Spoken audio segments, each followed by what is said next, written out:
Ces personnes renoncent à des soins dentaires parce qu'elles n'ont pas les moyens de les payer. Alors, des associations se mobilisent pour organiser des journées de soins gratuites. Cet employé s'est fait licencier après le décès de son bébé sans comprendre pourquoi. Ces individus seront expulsés car ils sont en retard dans le paiement de leur loyer.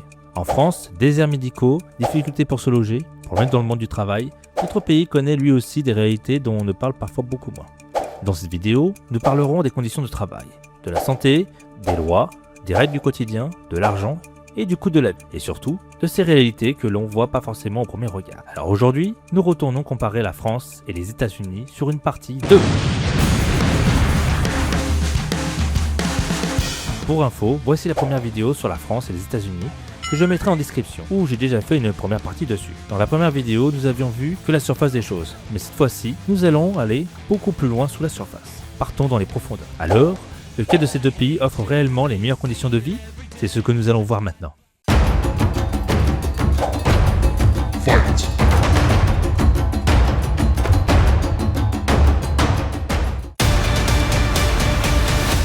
Bienvenue au journal de la chaîne 2 pays, 2 réalités. Aujourd'hui, nous allons commencer par le monde du travail. Juste un point essentiel, en France, quand tu es embauché en CDI, tu as ce qu'on appelle une sécurité de l'emploi. Tu es protégé tant qu'il n'y a pas de motif économique, personnel, exemple faute grave, ou autre encore. Aux États-Unis, tu peux être viré comme un malpropre du jour au lendemain, l'équivalent d'un intérimaire en France. Alors la question, pourquoi le CDI au State existe-t-il? Et quel est l'avantage vraiment d'en avoir un si tu te fais virer aussi rapidement qu'un intérimaire? C'est ce que nous allons découvrir maintenant. Imaginez, vous arrivez au travail un matin, comme d'habitude. Vous posez votre café, vous allumez votre ordi, et quelques minutes plus tard, votre patron vous appelle dans son bureau. Vous pensez peut-être qu'il veut simplement vous parler. Mais non, il vous annonce que votre poste est supprimé. Et aujourd'hui sera votre dernier jour. Pas la semaine prochaine, pas dans un mois, aujourd'hui. Et ça, aux États-Unis, ce n'est pas simplement une scène de film. Dans la grande majorité des États américains, le principe de Employment at Will permet généralement à l'employeur ou au salarié de mettre fin à la relation de travail sans préavis, tant que le motif n'est pas illégal. Il existe évidemment des exceptions et des protections contre certaines formes de licenciement abusif ou discriminatoire. Des témoignages de personnes racontent avoir appris leur licenciement du jour au lendemain sont loin d'être rares. L'un d'eux, publié sur Reddit, raconte par exemple qu'un salarié a été convoqué dans une salle de réunion, puis informé que son poste n'était plus nécessaire et que son licenciement prenait effet immédiatement. Il expliquait même qu'il allait devoir demander des allocations chômage et retourner vivre quelque temps chez ses parents parce qu'il payait environ $2000 de loyer par mois. Et là, vous allez peut-être me dire, mais attends, ils peuvent vraiment te virer comme ça? Eh bien, dans certaines situations, oui. Mais attendez, vous pensez avoir tout vu? Écoutons le témoignage de cet homme. Je bossais dans une compagnie téléphonique mobile. Ce jour-là, c'était le Black Friday. Et c'était le jour où j'ai perdu ma fille à sa naissance. Son cœur s'est directement arrêté de battre. Je n'ai pas pu travailler ce jour-là, mais pour eux, sans comprendre pourquoi, ils ont dit que mes services n'étaient plus nécessaires. Ma femme et moi, nous prévoyons de se marier avant qu'elle ne tombe enceinte. Mais maintenant que notre fille est enterrée, nous essayons vraiment d'économiser pour avoir 2 emplacements à côté de notre fille dans ce cimetière. Bouleversant, hein? Et pourtant, c'est la réalité. Et c'est justement là que la comparaison avec la France devient intéressante. En France, pour un licenciement pour motif personnel, l'employeur doit suivre une procédure. Convocation à un entretien préalable, entretien, notification du licenciement et, en principe, un préavis. Le licenciement doit également reposer sur une cause réelle et sérieuse. Donc forcément, vu de France, le système américain peut sembler extrêmement brutal. Mais il y a un autre côté à cette histoire. Parce que cette flexibilité fonctionne dans les deux sens. Un Américain peut lui aussi quitter son emploi beaucoup plus facilement. Et c'est une différence importante. Le système américain donne davantage de liberté pour mettre fin rapidement à une relation de travail. Mais cette liberté peut aussi signifier davantage d'incertitude. Et cette incertitude ne concerne pas seulement le licenciement. Prenons maintenant quelque chose que nous considérons presque comme normal en France. Les congés payés. En France, quand vous travaillez, vous accumulez des congés payés. Et même si les modalités peuvent varier, le principe est inscrit dans le droit du travail. Aux États-Unis, en revanche, il n'existe pas de loi fédérale obligeant les entreprises à accorder des congés payés à leurs salariés. Les vacances, les jours fériés ou les congés maladie payés peuvent dépendre de la politique de l'entreprise, du contrat de travail ou des lois de l'État concerné. Et ça change complètement la façon dont on imagine une semaine de travail.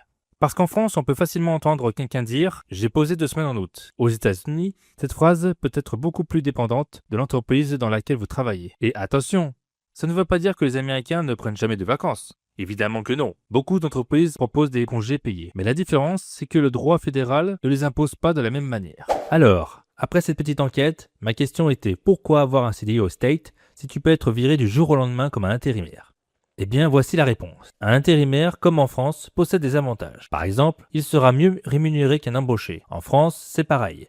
Pour avoir été intérimaire, beaucoup de salariés que j'ai croisés restaient intérimaires car la paye était plus importante. Et bien aux États-Unis, c'est pareil. Ils ont aussi le paiement direct. En gros, tout le budget est concentré sur le salarié net plutôt que les charges patronales. Également, ils ont une majoration. Chaque heure au-delà de 40 heures par semaine est obligatoirement payée à taux majoré, temps et demi. Bien sûr, je ne vais pas tout citer, mais ça vous donne une idée. Et le gars, on s'est dit, il a quoi en avantage? Eh bien, il a l'assurance santé, il a également la retraite, il a également les congés payés, jours de vacances et congés maladie payés, mais non obligatoires par la loi. Il a également l'assurance chômage, il a également la loi antidiscrimination, interdiction de vous virer pour votre âge, sexe, race ou religion, et le licenciement économique. Obligatoire de recevoir un préavis de 60 jours en cas de licenciement massif. Bien sûr, il n'a pas que ça, mais je ne vais pas tout citer dans cette vidéo. Maintenant, nous allons nous attarder à une autre différence, le temps de travail. En France, on entend constamment parler des fameuses 35 heures. Et oui, pour un salarié à temps complet, la durée légale est bien fixée à 35 heures par semaine, minimum. Mais attention à une erreur que l'on entend souvent. 35 heures ne veut pas dire que tous les Français travaillent exactement 35 heures. Il existe des heures supplémentaires, des accords collectifs, des RTT et différents systèmes d'aménagement du temps de travail. Certaines entreprises peuvent donc fonctionner à des durées supérieures à 35 heures selon les règles applicables. Aux États-Unis, le droit fédéral fonctionne autrement. Beaucoup de salariés couverts par le FLSA, les heures supplémentaires travaillées au-delà des 40 heures dans une semaine, donnent droit à une rémunération des heures supplémentaires d'au moins une fois et demi le taux normal. Mais le droit fédéral ne fixe pas simplement une limite générale de 40 heures au-delà de laquelle il serait interdit de travailler. Certaines catégories de salariés sont également exemptées des règles fédérales d'heures supplémentaires. Et c'est là qu'on retrouve un cliché qu'il faut nuancer.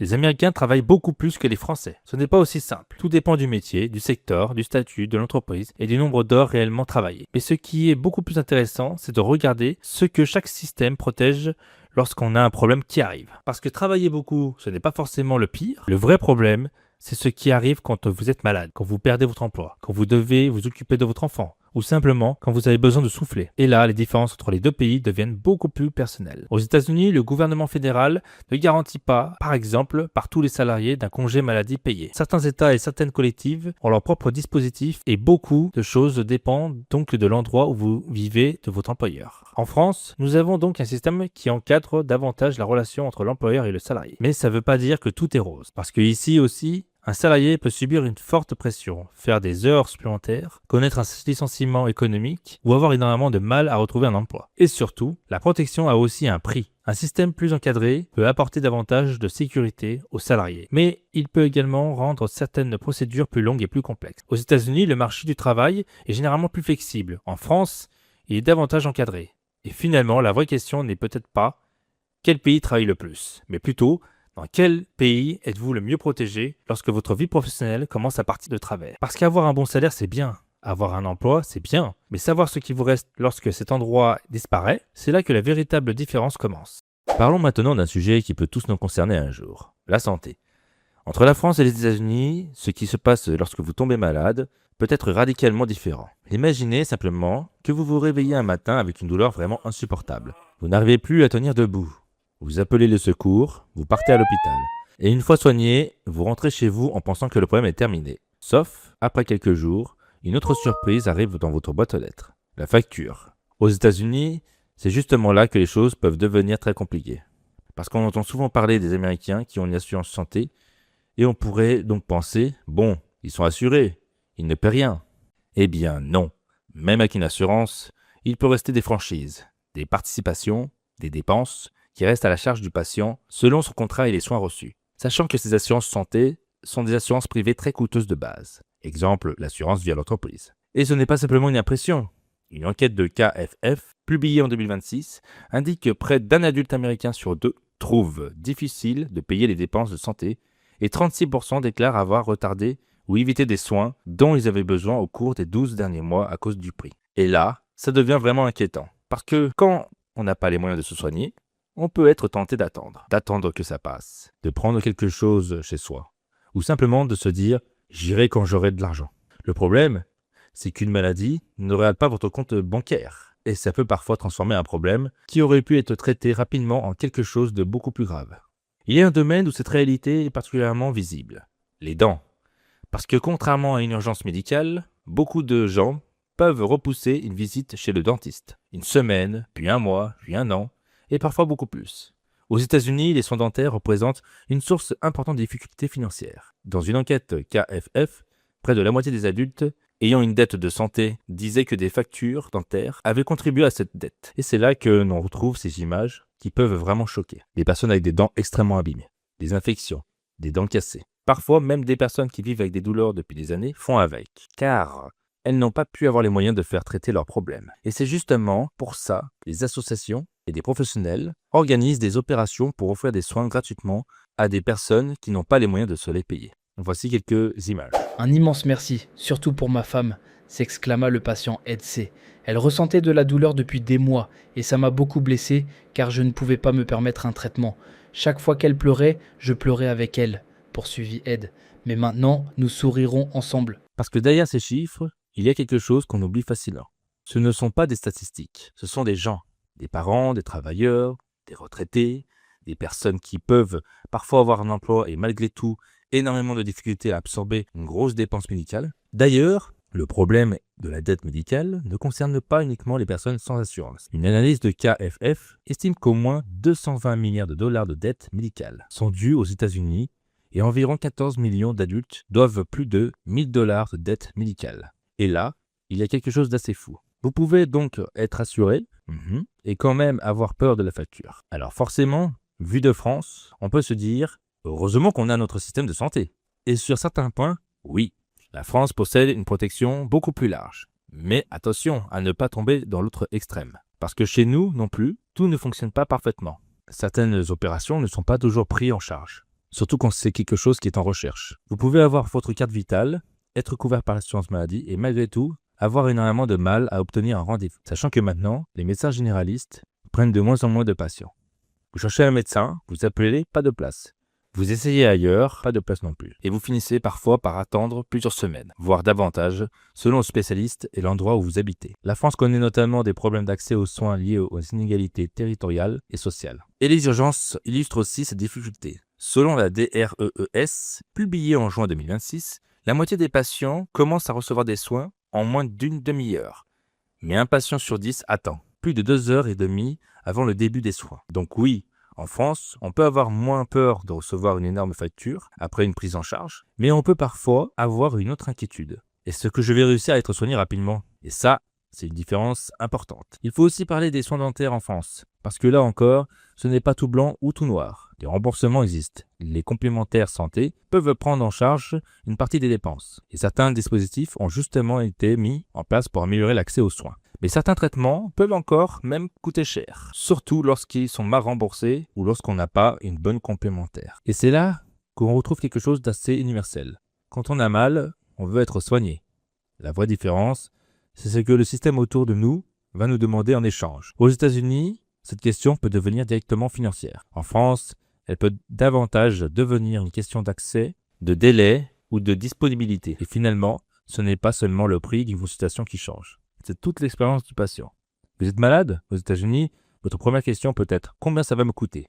En France, votre question peut parfois être « Quand est-ce que je vais pouvoir être reçu ?» Et évidemment, dans les deux pays, il existe énormément de situations différentes. Un Américain avec une excellente santé peut être très bien pris en charge. Un Français peut avoir accès à un spécialiste rapidement. Mais lorsqu'on regarde les difficultés rencontrées par les populations les plus vulnérables, les deux systèmes montrent clairement leurs limites. Et justement, quand on ne peut plus payer une dépense essentielle, ce n'est pas seulement la santé qui est en jeu, parce qu'une facture qu'on ne peut pas payer peut rapidement avoir des conséquences sur le reste de votre vie. Et c'est là qu'on va maintenant regarder quelque chose d'encore plus concret.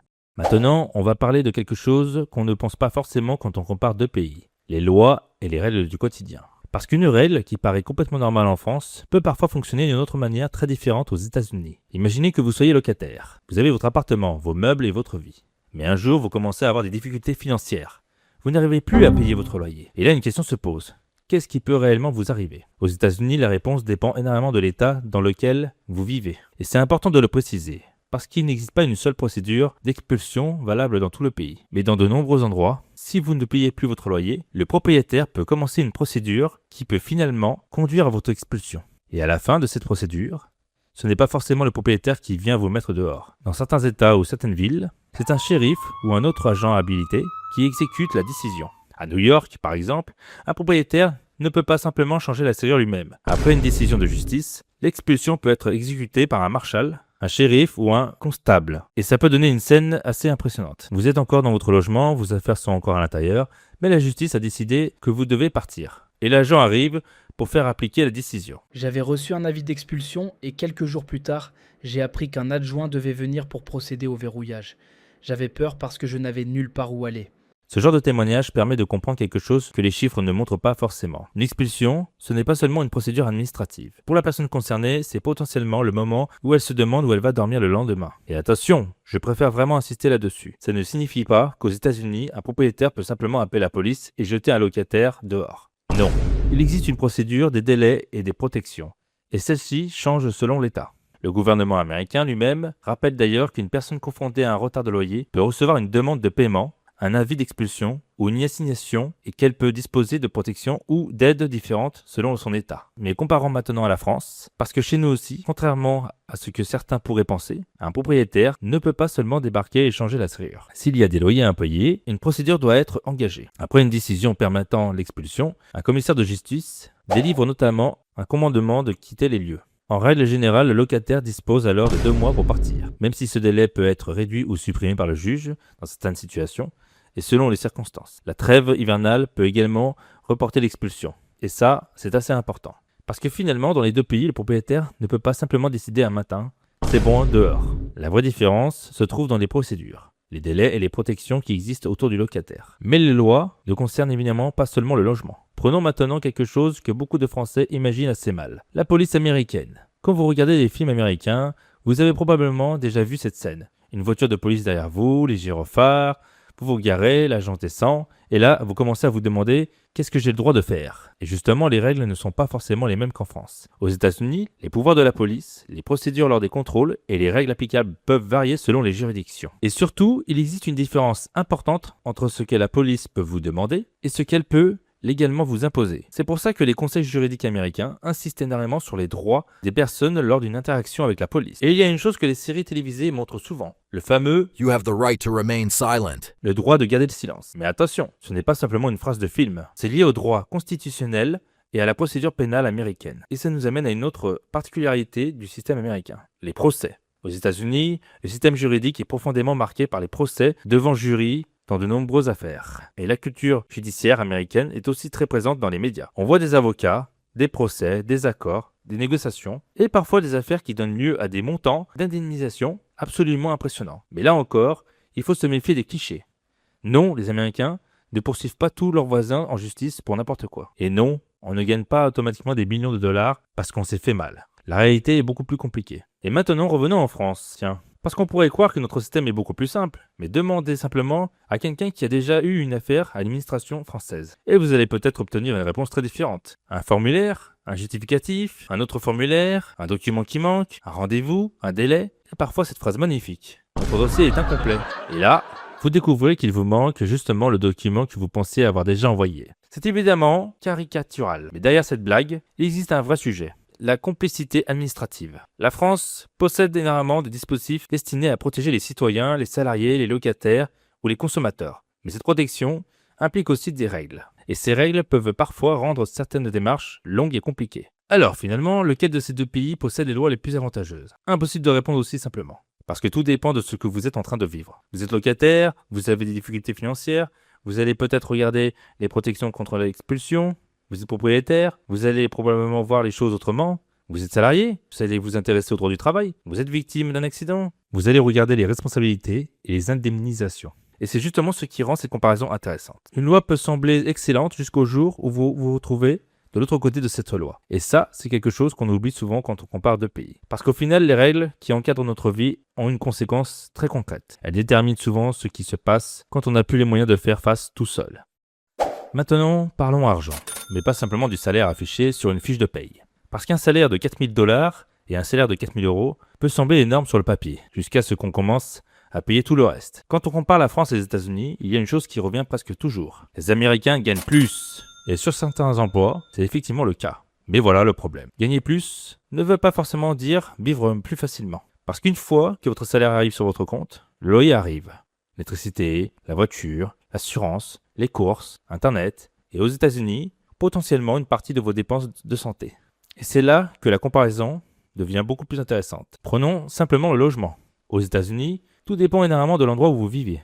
New York, San Francisco ou Los Angeles n'ont évidemment rien à voir avec une petite ville de Midwest. Mais dans les grandes métropoles, le logement peut représenter une part énorme du budget. Il y a une autre particularité américaine, la voiture. Dans beaucoup de régions, elle n'est pas simplement pratique, elle est quasiment indispensable. Vous habitez à 20, 30 ou 40 minutes de votre travail? Vous prenez la voiture. Vous devez faire les courses? La voiture. Aller chez le médecin? Encore la voiture. Et forcément, la voiture ne coûte pas seulement son prix d'achat. Il faut payer l'assurance, l'entretien, le carburant, parfois un crédit. Et parfois même le stationnement. Donc quand quelqu'un vous dit « je gagne 70 000 $ par an », la première question ne devrait pas être « waouh, c'est beaucoup », mais plutôt « j'habite où et combien te coûte la vie ?» Et c'est justement ce qui rend les États-Unis très difficiles à comparer avec un seul chiffre. Parce que le coût de la vie peut changer énormément dans un État à l'autre. Un salaire qui paraît excellent dans une petite ville peut devenir beaucoup moins impressionnant dans une grande métropole où le logement coûte une fortune. Et même les Américains le ressentent. Une enquête publiée en 2026 montre que les dépenses essentielles, notamment le logement, la nourriture, la santé et les transports, font partie des principales préoccupations financières des ménages américains. La réserve fédérale américaine constate également qu'une majorité d'adultes ont été confrontés à au moins une dépense importante et imprévue au cours de l'année précédente. Et ça nous amène à quelque chose de très important, les imprévus. Parce qu'un budget peut fonctionner parfaitement jusqu'au jour où votre voiture tombe en panne, ou votre chauffage, ou votre toit, ou que vous devez faire face à une grosse dépense médicale. Et là, votre salaire mensuel ne suffit plus forcément à raconter toute l'histoire. Je pouvais payer mes factures normalement, mais dès qu'une dépense imprévue arrivait, tout mon budget était déséquilibré. Je devais choisir ce que j'allais payer en premier. Et ce genre de situation est important parce qu'elle nous rappelle quelque chose. Avoir un salaire correct ne signifie pas forcément avoir beaucoup d'argent disponible. Maintenant, retournons en France. Parce qu'on entend souvent, oui, mais en France, on gagne beaucoup moins. Et c'est vrai que les niveaux de rémunération ne sont pas les mêmes selon les métiers et les pays. Mais en contrepartie, certaines dépenses qui peuvent peser lourd aux États-Unis sont davantage mutualisées ou prises en charge chez nous. La santé par exemple. Une partie importante des dépenses de santé est financée collectivement. L'éducation publique, certaines aides au logement, les allocations familiales et évidemment la protection sociale. Tout cela a un coût. Et c'est justement pour ça qu'il faut éviter une comparaison simpliste du genre « les Américains gagnent plus, donc ils vivent mieux ». Parce qu'une partie de ce que vous payez directement aux États-Unis est financée différemment en France. Mais attention, ça ne veut pas dire que vivre en France est devenu bon marché. Loin de là.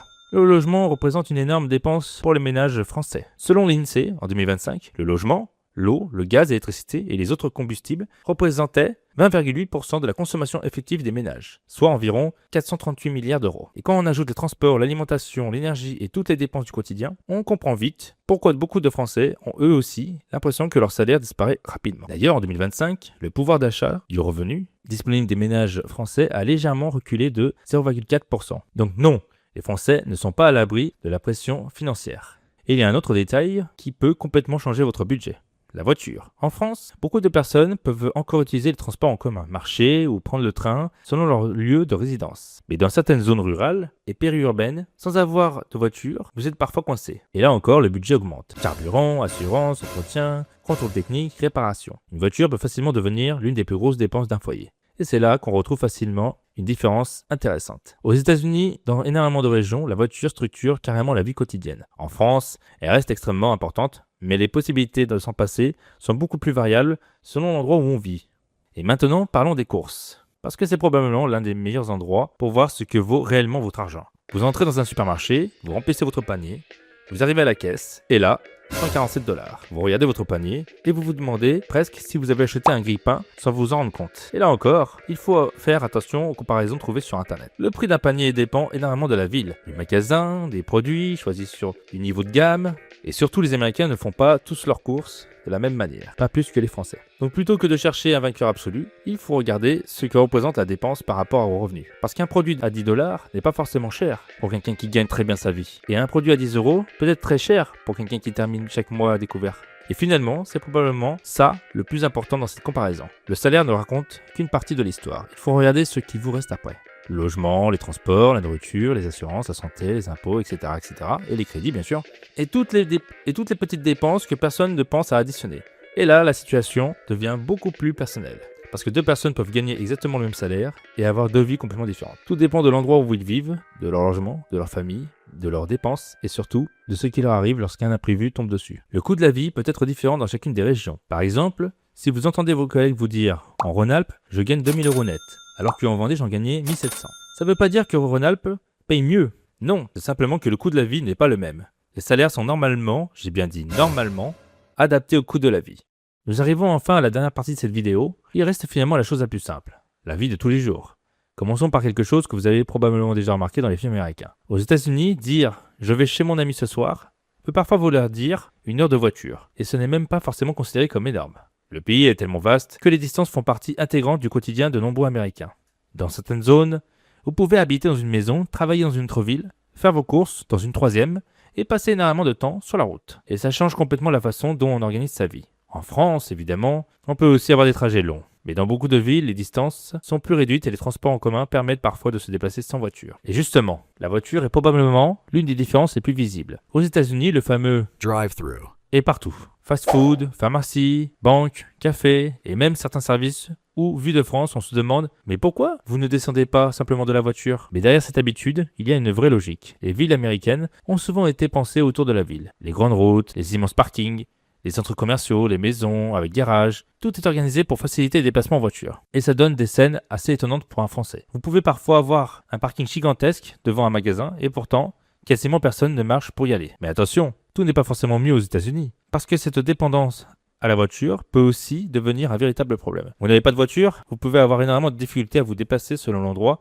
où vous vivez. Et là, ce n'est plus simplement une question de confort, c'est parfois une question d'accès au travail, aux courses et aux soins. Une personne qui ne peut plus conduire peut donc voir son quotidien changer complètement. Et c'est quelque chose que l'on retrouve aussi dans certaines zones rurales françaises. Sauf qu'en France, selon l'endroit, les transports publics ou le train peuvent parfois offrir une alternative. Maintenant, parlons d'une chose que les Français remarquent immédiatement lorsqu'ils arrivent aux États-Unis. Les portions. Eh oui, le cliché du hamburger gigantesque n'est pas complètement sorti de nulle part. Les portions servies dans certains restaurants américains peuvent être beaucoup plus importantes que ce qu'un Français a l'habitude de voir. Et ça va parfois encore plus loin. Les boissons, les desserts, les menus, les restaurants familiaux, tout peut donner une impression de démesuré. Mais encore une fois, il ne faut pas transformer ça en « les Américains mangent tous énormément ». Évidemment que non. Les habitudes alimentaires sont extrêmement différentes selon les régions, les familles et les personnes. Et d'ailleurs, la France possède aussi ses propres excès. On a simplement tendance à les voir moins parce qu'ils font partie de notre quotidien. Et il y a quelque chose d'encore plus intéressant, la relation et le voisinage. Dans certaines banlieues américaines,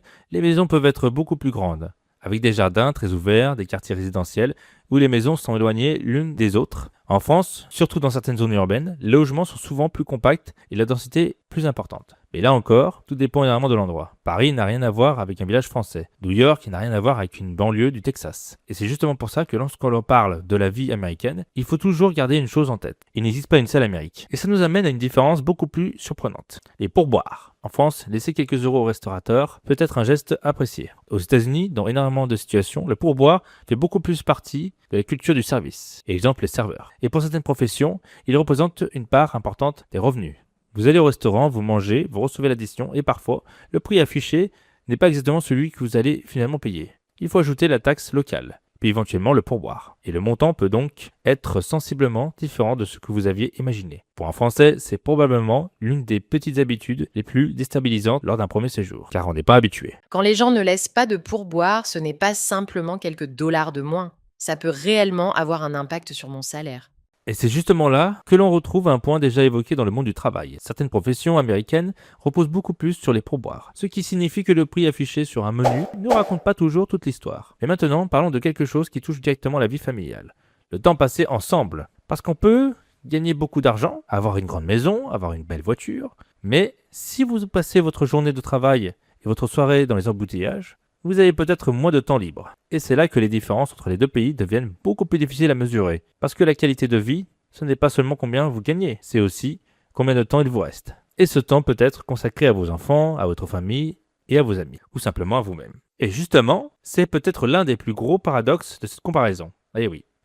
Les États-Unis peuvent offrir des opportunités professionnelles énormes, des salaires très élevés dans certains secteurs, un marché extrêmement dynamique, une culture entrepreneuriale très forte, mais cette liberté peut aussi venir avec des avantages risqués. La France, de son côté, offre davantage de protection sociale et un cadre plus encadré. Mais elle peut donner le sentiment que certaines choses sont plus lentes, plus administratives ou plus compliquées. Et ça, on l'a vu tout au long de cette vidéo. Au travail, à la santé, les lois, l'argent, bref. Et maintenant dans la vie quotidienne. Mais il y a une dernière chose qu'il faut absolument garder en tête. Quand on compare la France et les États-Unis, on compare deux pays, mais surtout des millions de vies complètement différentes. La qualité de vie n'est pas la même. Un Français vivant à Paris n'aura pas la même expérience qu'un Français vivant dans un petit village, par exemple. Un Américain, pareil, vivant à New York, par exemple, n'aura pas la même vie qu'un Américain vivant dans une petite ville de Montana. Un étudiant, un médecin, un ouvrier, un entrepreneur, un parent, un retraité, ils ne vivront pas du tout la même réalité. Et c'est probablement pour ça que les comparaisons entre les deux pays sont aussi intéressantes. Parce qu'au final, la vraie question n'est pas simplement la France ou les États-Unis, c'est plutôt dans quelle situation êtes-vous et dans quel pays cette situation serait-elle la plus facile à vivre. Et c'est la fin de cette vidéo. J'espère que vous avez aimé ce nouveau format de vidéo. Dites-le moi dans les commentaires. Et n'hésitez pas à partager, à vous abonner et à liker la vidéo. Ça me soutient beaucoup, sachez-le. Le personnage que j'ai mis me représente et me permet de conserver mon anonymat, car tout le monde n'a pas envie de montrer son visage. Sur ce, c'est la fin de notre journal. Je vous dis à la prochaine dans deux pays, deux réalités.